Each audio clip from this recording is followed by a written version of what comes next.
The situation doesn't improve when we turn to social media.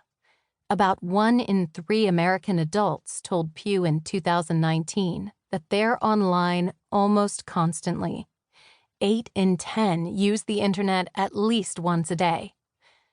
The revenue that comes from your clicks is an incentive for any number of depressing modern media trends, including clickbait headlines, the proliferation of hastily written hot takes, and increasingly homogenous coverage as everyone chases the same trending news stories so as not to miss out on the traffic they will bring, wrote editor Michael Lowe, who oversees the digital presence of The New Yorker.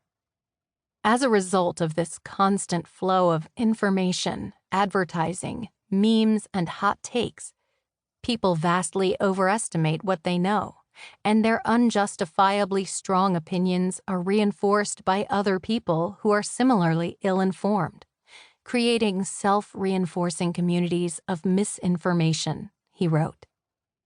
We rarely get the whole story. We're easily influenced.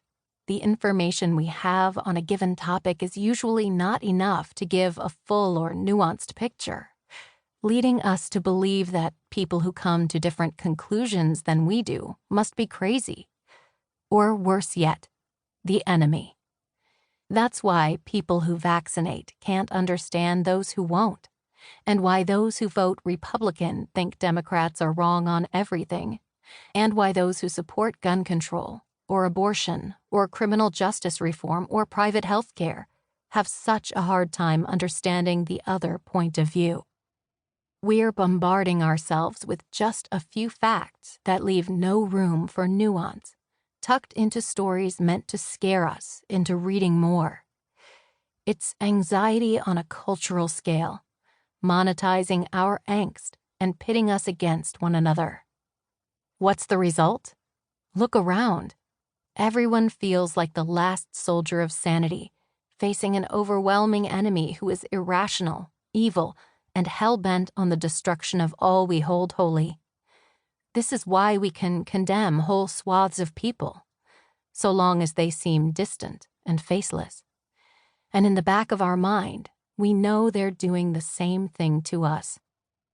The story changes, though, when we're talking about real people we know and love. It's why, when polled, Americans say they like their public school, 55%, but not public schools nationwide, 25%. Why they like their local government, 67%, but not the national one, 35%. It's why you can love your niece, who votes Democrat, but hate Democrats in general. It's why you can feel anxious and angry with the country as a whole, but still love your neighbors. That's a clue for where we Christians should turn our attention. A different kind of news. In 2016, the two of us took a gamble. Collin asked me to write news that wasn't being reported anywhere else. Stories of Christians caring for the weak, loving their enemies, and suffering with joy. He wanted me to look for places where the Spirit of God was working in a big way and then write it down. Obviously, I'm not going to do that, I told Collin. That's not real news. That's more like puffy public relations pieces on Christians. It won't be like that, Collin told me. We won't do puff pieces.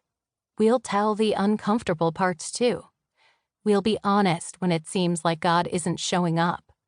We'll be truthful about the suffering as well as the joy.